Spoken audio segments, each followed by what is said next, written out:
First thing we have you do is do a squat. It's just squat until you can feel it in that knee. Right there? Okay. That's a lot of popping. Could you feel it in both knees or just that left one? Mostly it's the left one. Okay.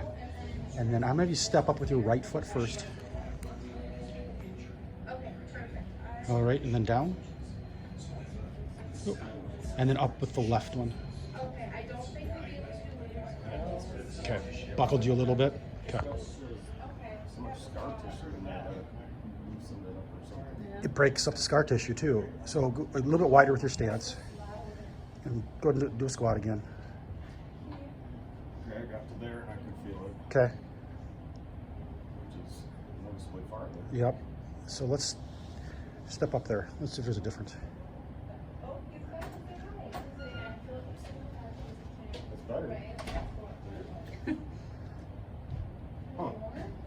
Yeah, I like that. How much better do you think it is? It's twice as good probably because if you go twice as far on the squat. So